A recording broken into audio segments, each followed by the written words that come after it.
Hello friends, welcome back to my channel Adam's cafe. ഇന്ന് നമ്മൾ തയ്യാറാക്കുന്നത് ഒരു മീൻ മസാലയാണ്. സാധാരണ നമ്മൾ മീൻ കറിയൊക്കെ ഉണ്ടാക്കുമ്പോൾ ചുവന്ന മുളക് പൊടിയൊക്കെ ചേർത്തിട്ട് ആണ് നമ്മൾ തയ്യാറാക്കുന്നത്. ഇത് അതിൽ നിന്ന് കുറച്ചൊരു വ്യത്യസ്തമായിട്ട് ആണ് നമ്മൾ ചെയ്യുന്നത്. അപ്പോൾ നമുക്ക് നേരെ വീഡിയോയിലോട്ട് പോകാം. എങ്ങനെയാണ് വളരെ എളുപ്പത്തിൽ മത്തി കൊണ്ട് ഈ ഒരു മീൻ മസാല തയ്യാറാക്കുന്നതെന്ന് നോക്കാം. സാധാരണ ഞാൻ മീൻ തയ്യാറാക്കുന്നത് മൺചട്ടിയിലാണ്. അപ്പോൾ എൻ്റെ കയ്യിൽ താഴെഭാഗം പരന്ന മൺചട്ടിയിൽ നമ്മൾ ഈ ഒരു മീൻ കറി ഉണ്ടാക്കുമ്പോൾ താഴെഭാഗം പരന്നിരിക്കുന്ന ഒരു പാനാണ് നല്ലത്. അതുകൊണ്ടാണ് ഞാനിവിടെ നോൺ സ്റ്റിക്കിൻ്റെ പാൻ എടുത്തിരിക്കുന്നത്. ചൂടായ പാനിനകത്തേക്ക് ഒരു 1-1.5 ടേബിൾ സ്പൂൺ വെളിച്ചെണ്ണ ചേർത്ത് കൊടുക്കാം. അതിനുശേഷം ഇത്രയാണ് ചൂടായ എണ്ണയിലോട്ട് നമ്മൾ ചേർത്ത് കൊടുക്കുന്നത്.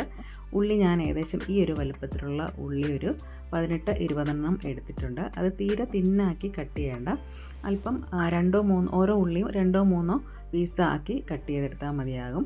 കൂടെ തന്നെ 1/2 ഇഞ്ച് വലുപ്പത്തിലുള്ള ഇഞ്ചി കുത്തിയരിഞ്ഞത്, 2-3 വെളുത്തുള്ളി കുത്തിയരിഞ്ഞത്, 3 പച്ചമുളക് ഒന്ന് കട്ട് ചെയ്തത്, കുറച്ച് കറിവേപ്പില.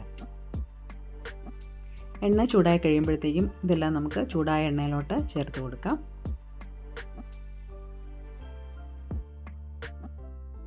ഇനി ഇതെല്ലാം നമുക്ക് നന്നായിട്ടൊന്ന് വഴറ്റിയെടുക്കണം.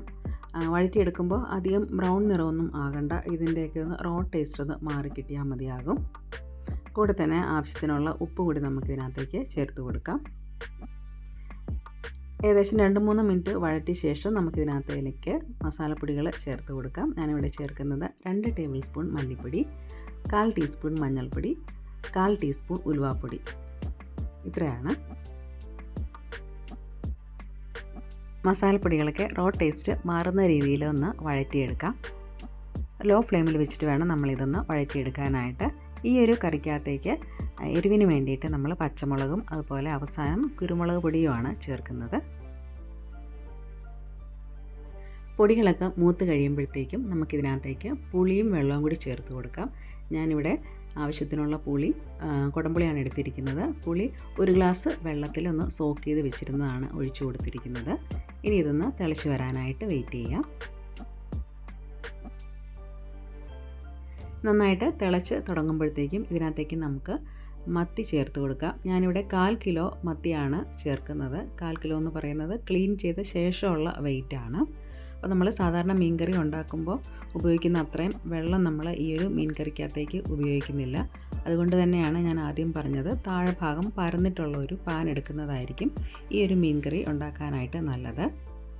ഇപ്പോൾ ഇത് നന്നായിട്ട് തിളച്ച് തുടങ്ങിയിട്ടുണ്ട്. അപ്പോൾ ഫ്ലെയിം ലോ ഫ്ലെയിമിലോട്ടാക്കി കൊടുക്കാം.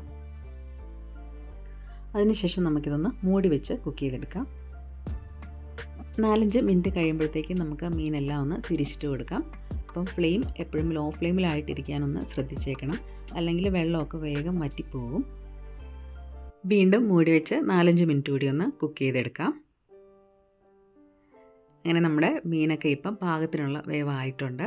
അതിനകത്ത് വെള്ളമൊക്കെ അത്യാവശ്യം നന്നായിട്ട് കുറുകി വന്നിട്ടുണ്ട്. ഈ ഒരു സമയമാകുമ്പോഴത്തേക്ക് ഇതിനകത്തേക്ക് കുരുമുളക് പൊടി ചേർത്ത് കൊടുക്കാം. കുരുമുളക് പൊടി നമ്മുടെ എരിവിനനുസരിച്ച് 1 മുതൽ 1.5 ടീസ്പൂൺ അളവിന് ചേർത്ത് കൊടുക്കാം. ഫ്ലെയിം ഓഫ് ചെയ്യുന്നതിന് മുമ്പായിട്ട് 1 ടീസ്പൂൺ അളവിന് വെളിച്ചെണ്ണയും കുറച്ചുകൂടി കറിവേപ്പിലയും കൂടി ചേർത്ത് കൊടുക്കാം. അങ്ങനെ നല്ല ടേസ്റ്റി ആയിട്ടുള്ള, ഉണ്ടാക്കാൻ വളരെ എളുപ്പമുള്ള കുരുമുളകൊക്കെ ചേർത്ത മത്തി മസാല ഇവിടെ തയ്യാറായിട്ടുണ്ട്. സാധാരണ നമ്മൾ മീനൊക്കെ തേങ്ങ അരച്ചോ അല്ലെങ്കിൽ മീൻ വറ്റിച്ചോ ഒക്കെയാണ് തയ്യാറാക്കുന്നത്. അപ്പോൾ ഇനി മത്തി കിട്ടുമ്പോൾ ഈ ഒരു രീതിയിൽ തയ്യാറാക്കി നോക്കുക. എന്നിട്ട് ഫീഡ്ബാക്ക് അറിയിക്കണേ. താങ്ക്